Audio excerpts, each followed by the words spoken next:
নমস্কার বন্ধুরা, সীমাস কিচেনে আপনাদের স্বাগত। আজকে করলার দারুণ টেস্টি একটা রেসিপি শেয়ার করব। বাচ্চারা করলার তেতো বলে একদম খেতে পছন্দ করে না, তারাও কিন্তু খুশি হয়ে খাবে যদি তাদের এইভাবে বানিয়ে দেওয়া হয়। আর বড়দের তো খেতে ভালো লাগবেই, কারণ এটা একটা অন্য ধরনের রেসিপি, সুস্বাদু একটা রেসিপি। আর আমি কিভাবে বানিয়েছি আসুন আপনাদের সঙ্গে শেয়ার করি। এই সাইজের করলা নিয়েছি। করলাগুলোকে খুব ভালো করে ধুতে হবে। করলার গা না, এই যে এবড়ো খেবড়ো যে খোসা, এগুলো খুব ভালো করে ধুতে হবে, কারণ এর মধ্যে কিন্তু মাটি থাকে অনেক সময়। সেই জন্য ভালো করে ধুয়ে তারপরে খোসা বের করে নেব। এই খোসাগুলো আমি পরে সবজিতে ইউজ করব, সেটাই আপনাদের দেখাবো।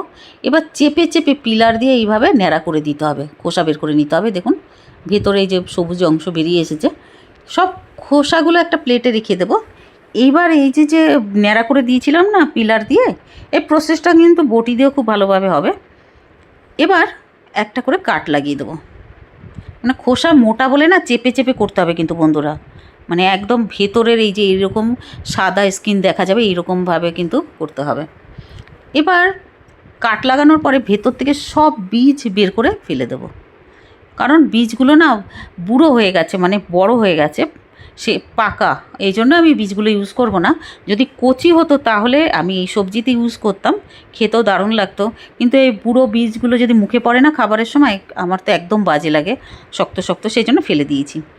এবার সব করলা থেকে ফেলে দিয়েছি বীজগুলো। দেখুন এইরকম ভেতরটা ফাঁকা করে দিয়েছি। এই যে একটা পাত্রে রেখে হাফ চামচ নুন দিয়ে দেব। এবার মাখাবো, মাখিয়ে সাইডে রেখে দেবো 5 মিনিটের জন্য। এবার খোসাগুলোর মতো কিন্তু হাফ চামচ নুন দিয়ে একদম চটকে চটকে মাখিয়ে নেব। এবার 5 মিনিট পরে দেখুন হাত দিয়ে নিগড়ে যে নুন দেওয়ার জন্য জল বেরিয়েছে করলা থেকে। এবার ওই জলটা তো ফেলে দেবই, তারপরে 3 থেকে 4 বার কিন্তু আমি করলাগুলোকে ধোবো। মানে একবার ধোবো, জল ফেলে দেবো নিগড়ানোর পরে, আবার ধোবো, এরকম 3 থেকে 4 বার ধোবো। ধোয়ার পরে এই যে এরকম নিগড়ে নেব। এবার কড়াইতে আমি সর্ষের তেল বসিয়ে দিয়েছি গরম করতে। এই তেলের মধ্যে এই করলাগুলো দিয়ে দেবো ভাজার জন্য। মিডিয়াম ফ্লেমে করলাগুলোকে ভাজবো। করলা ভাজা হতে থাকুক, ততক্ষণে এই খোসাগুলোর আমি নিগড়ে নিগড়ে জল বের করে নেব। দেখুন এই যে নুন দেওয়ার জন্য এরকম হয়ে গেছে। এবার নিগড়ে জল বের করে ফেলে দেবো। 3 থেকে 4 বার এরকম করব। আগে নিগড়াবো, জল ফেলে দেবো, আবার জল দেবো, আবার নিগড়ে এইভাবে করে নেব, কারণ এতে তেতো ভাব একদম থাকবে না করলার। আর নুন যে দিয়েছিলাম সেটাও থাকবে না, নোনতা ভাবটা। এবার এই যে করলাগুলো যে ভাজা হতে বসিয়ে দিয়েছিলাম, এবার আমি 2 মিনিটের জন্য লো ফ্লেমে ঢাকনাটা লাগিয়ে দেবো, যাতে করলাগুলো খুব ভালো করে ভাজা হয়ে যায়। এবার 2 মিনিট পরে ঢাকনাটা সরিয়ে দিয়েছিলাম। হাফ চামচ মতন হলদি পাউডার দেবো, দিয়ে এবার আবারও একটু নাড়িয়ে নেব। 1 মিনিট মতন ভেজে নেব হলদি পাউডার দেওয়ার পরে। এবার চিমটা দিয়ে এরকম চেপে চেপে সব তেলগুলো ঝরিয়ে নেব, তারপরে একটা প্লেটে রেখে দেবো। আর এতটা তেল আছে, এতটা তেল আমি সবজিতে ইউজ করব না, সেই জন্য আমি একটা পাত্রে তেল ঢেলে রেখে দেবো। এবার 1 চামচ জিরা, হাফ চামচ হিং দিয়ে জিরাটা ফুটতে শুরু করলে 2টো বড় সাইজের পেঁয়াজ এরকম লম্বা লম্বা পাতলা পাতলা করে কেটে রেখেছিলাম, ওই পেঁয়াজ দিয়ে দেবো। পেঁয়াজটা দেওয়ার পরে এবার মিডিয়াম ফ্লেমে ভাজবো। খুব বেশি কিন্তু ভেজে একদম লাল লাল করব না, এরকম কালারটা হবে দেখুন। এবার দিয়ে দেবো ওই যে খোসাগুলোকে যে আমি একদম নিগড়ে তেতো ভাবটা বের করে দিয়েছিলাম বারবারে ধুয়ে, ওই খোসা দেওয়ার পরে এবার ভাজবো। 2 থেকে 3 মিনিট আমি এইভাবে মিডিয়াম ফ্লেমে কিন্তু ভাজবো।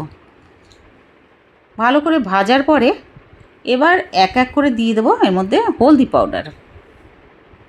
হাফ চামচ হলদি পাউডার, ছোটো চামচে হাফ চামচ, ছোটো চামচে 1.5 চামচ রেড চিলি পাউডার, আর ধনে গুঁড়ো 2 চামচ, আর দিয়ে দেবো সঙ্গে চাট মশলা 1.5 চামচ মতন, 1.5 থেকে একটু বেশি। আর দিয়ে দেবো মানে মৌরি পাউডার 2 চামচ। এই যে মৌরি পাউডার আর ধনে পাউডার এগুলো কিন্তু একদম একদম পাউডার বানাইনি, মানে একটু একটু মানে ভাবটা ছিল, দরদরা ভাবটা ছিল, ওই রকম করে পাউডার বানিয়েছি। দিয়ে দিয়েছি স্বাদ মতন নুন, মানে অল্প নুন দিয়েছি, কারণ আগে যেহেতু নুন দিয়ে আমি ভিজিয়ে রেখেছিলাম করলার খোসা, সেই জন্য যতই ধোয়া হোক নুনটা ভাব তো একটু থাকবেই, সেই জন্য নুন কিন্তু অল্পই দিয়েছি আমি। আর চাট মশলাতেও নুন থাকে, সেই জন্য নুনটা বুঝে দিতে হবে বন্ধুরা, স্বাদ অনুযায়ী। এবার নাড়িয়ে নেব। 2 মিনিট মতন ভেজে নিয়েছি মশলার সঙ্গে। মিডিয়াম ফ্লেমে। এবার আর একটু রেড চিলি পাউডার দিয়েছি, আমরা একটু ঝালটা পছন্দ করি সেই জন্য রেড চিলি পাউডার আর একটু দিয়েছি, তবে ঝালটা আপনারা আপনাদের নিজেদের পছন্দ অনুযায়ী দেবেন বন্ধুরা। এবার গ্যাসটা বন্ধ করে দেবো।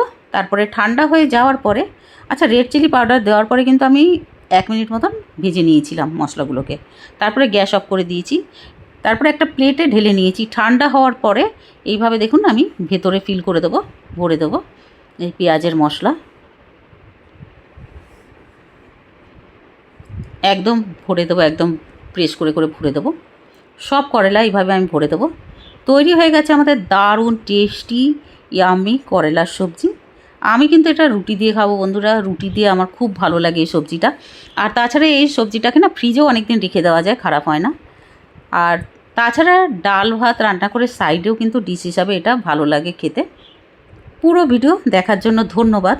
ভিডিওটা ভালো লাগলে প্লিজ লাইক করে দেবেন, শেয়ার করে দেবেন, আর নতুন বন্ধুরা হলে সাবস্ক্রাইব করে দেবেন।